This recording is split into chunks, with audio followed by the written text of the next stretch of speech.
Hello, if you're intending to learn something new or you just want to refresh your memory about the female body, then this video right here is for you.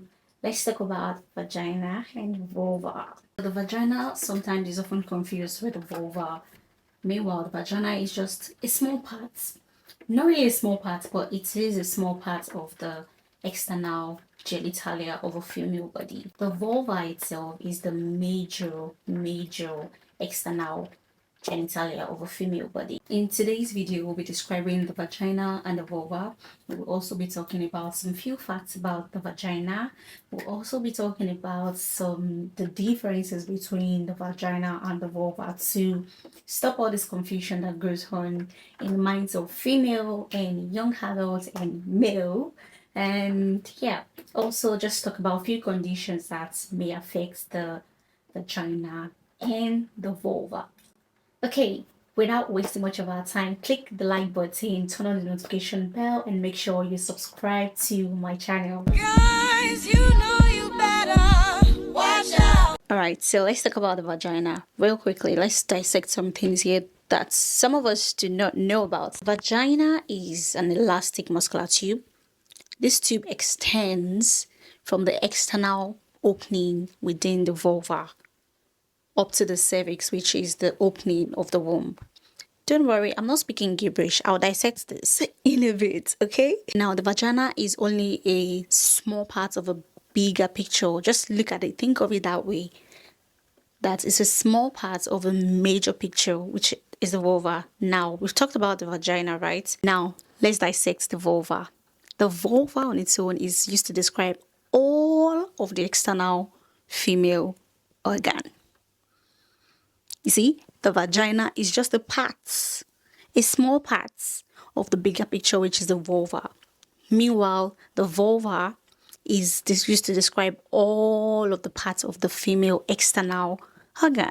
Just see it that way, simply put. Nothing to break your head. Just imagine the vulva being an umbrella over the vagina. Period.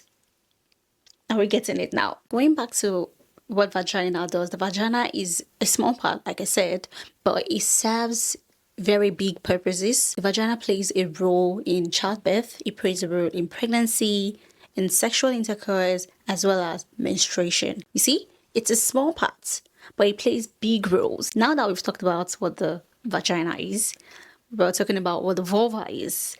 And the vulva is what, like I said, it covers the entirety. It comprises of many things in it. When you see the external female genitalia, right, the first thing you see is something that looks like a lip, right? So that part that looks like a lip is called the labia majora. Now we're talking about what the vulva consists of. The labia majora, which is the outer lip, the first thing you see when you see a vagina. The other parts you see next is another smaller lip than the bigger one, which is called labia minora. Another thing you would find that the vulva comprises of is the clitoris, which is the part that is very sensitive for female. It is the part that brings about sexual pleasure. That part. Also, in the vulva, you'll find the mons pubis, which is like, you know, that part where your hair grows, female, around that pelvic region. Yeah, it's called the mons pubis. The vulva also comprises of that.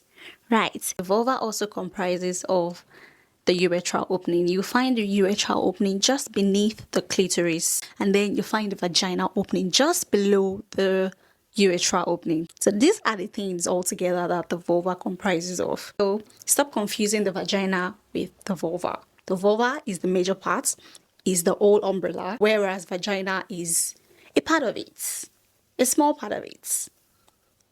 Do we get it now? And the vulva also comprises of all of those things that I've just mentioned. You're getting there.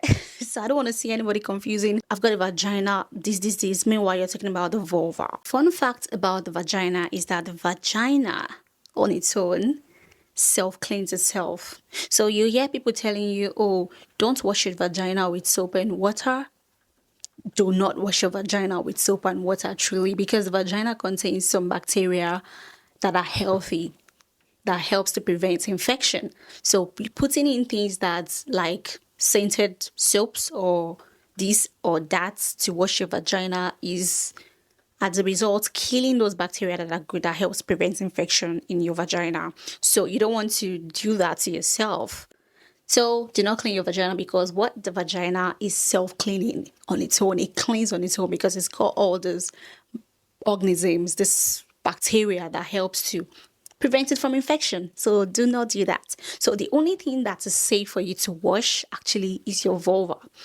And I know there's a controversy. I know some people still tend to use this non-scented wash to wash their vulva. Ideally, the only thing that is advisable for you to use to clean your vulva is just warm water, and that is going to be perfect. Because sometimes, because you're not cleaning that down below, means that there's room for odor, and we don't want odor, we don't want anything of sorts going on that down below. So it is advisable to use warm water to just clean that side. But the vagina, which is just that tiny opening that extends inside, on its own cleans itself. So that's a fun fact about the vagina. You can clean your vulva. You don't have to use soap and water. You don't have to use sponge. Just use warm water. Warm water is perfect. Moving on to other things that I would like to mention in this video, and for the purpose of helping everyone, female girlies, yeah, I'll just talk about what is healthy for your vagina and your vulva, basically. So regular pelvic examinations, pap smear, practicing safe sex can help to keep your vagina healthy and free from all sorts of infection that we do not want in the body. You don't want to get STIs, you don't want to get all of those crazy infection down there, which can make future really hard. I try to take care of those things that are very important. Like I said, we want to keep it safe and clean down below, and we don't want to use soap and water to do that. We need just warm water to do that. How do we care for the vagina? Like I said, regular checks like pelvic examinations, pap smear, practicing safe sex. Avoid douching. Douching is this technique where you put something into the vagina to wash it clean, which is not right. We don't want to do that. Try to change your underwears if they're wet, if they're sweaty, especially when you just when you just have a workout done, or Pilates that all girls do now. When you just have all of those things done, make sure that you change your underwears as regularly as possible. If it's wet, if it's sweaty, just change it. You have many of those things. You have many of undies, and try to change it, fine girl, okay? And also eat healthy. Eating healthy is very important. I cannot emphasize that enough, and I'm sure everybody knows about this, but just to reiterate, just to repeat, which will make it sink properly. Eat healthy, and drink a lot of water, okay?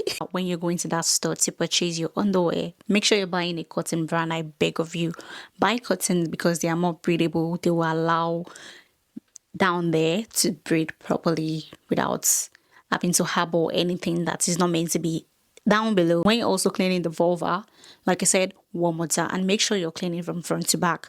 You don't want to introduce everything that is back there to the front. So do that and you will love yourself. Overall, it is very important that you understand yourself, understand your body, know how your body smells, know the kind of odor that comes out of your body.